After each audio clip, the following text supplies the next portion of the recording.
Ok, j'avais commencé sans vous, j'ai déjà mis le beurre, j'ai dû éteindre le four pour aller chercher un truc que je n'avais pas sous la main.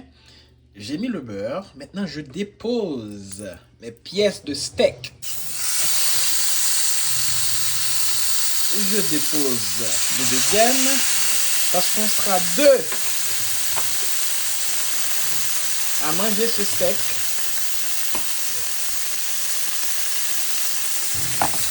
Je mets encore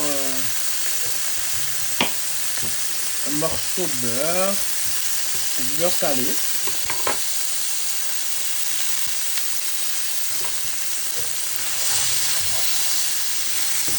Ok, laissez personne balement de blanc de laver bien non balader.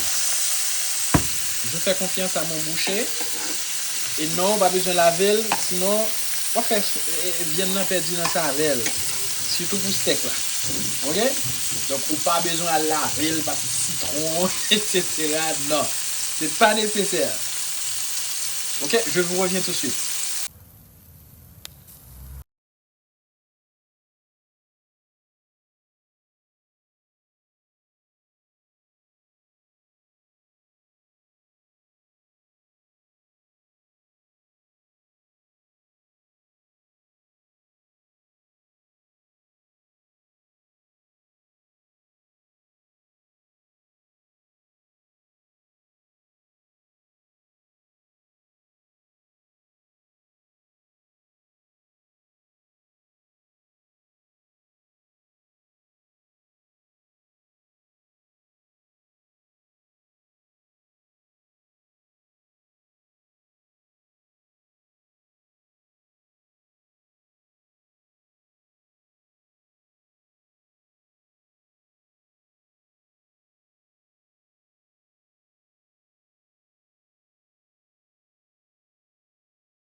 Si on veut.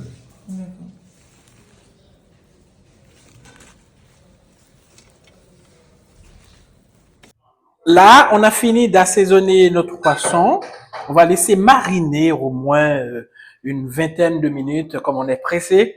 Mais sinon, 1 heure, 30 minutes à 1 heure, c'est ce que ça demande pour que le poisson soit bien mariné, que les épices puissent bien macérer, que on mette tous les goûts à l'intérieur du poisson.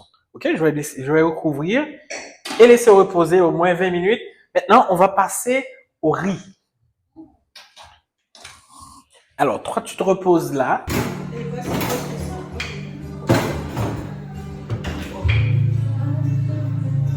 Tu peux venir. Ok, voilà. Tu nous prends après, Oui. tu te focalises sur le pot. Ouais. Ok, alors là, on va faire la chipette proprement dit. On a préparé tous les ingrédients. Notre morue est prêt, notre oignon découpé, les poivrons sont découpés. Donc, on va mettre de l'huile pour commencer. Alors, c'est un plat, c'est une recette qui se fait avec beaucoup d'huile. Okay. On commence avec l'huile. Une fois que l'huile est chaude, on va commencer avec les éléments. Les éléments. C'est une grande invitation à goûter à Dakar un bon plat. Bonjour, moi c'est Maïmouna, j'habite au Sénégal, je suis sénégalaise. Je suis reine, congolaise de Brazzaville. J'aime bien la formation, ce qu'on fait. J'ai aimé de participer dans la formation de la cuisine haïtienne. Surtout le plat maïmoulin à feuilles. J'ai aimé la cassin. J'aime bien, ça ressemble un peu avec les plats sénégalais. Les saveurs étaient équilibrées et parfaites. J'entends l'odeur, j'entends le goût. C'est trop bon. Ça s'appelle chanson gospel.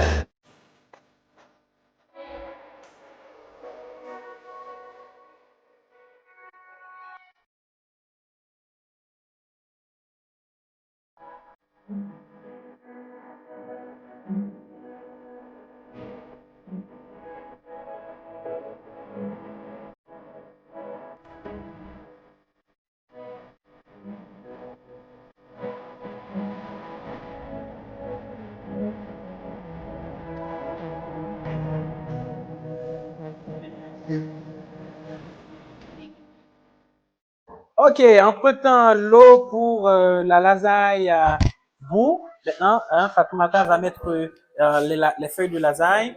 Alors, tu les mets une à une. Ok?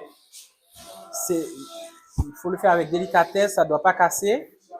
Ça peut se casser rapidement, sans problème, facilement. Donc,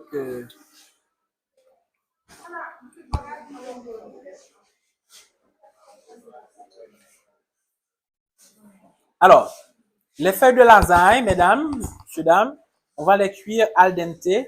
Par exemple, si sur la boîte c'était écrit 9 minutes, on va laisser cuire seulement pendant 5 minutes.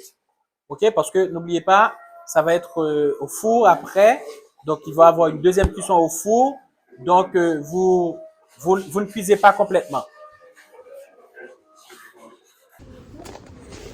Maintenant, après avoir broyé ça avec le lait, on passe ça au tamis. OK? Et ce qu'on récupère, on va le passer à nouveau au tamis avec le rhum. Voilà, je pense que notre bouillon, voilà, est en pleine ébullition maintenant. On va ajouter les vives. On va commencer avec les vives les plus dures, les plus corsées. Hein? On a des pommes de terre, de l'igname, de la patate. OK? Vous m'ajoutez tout ça.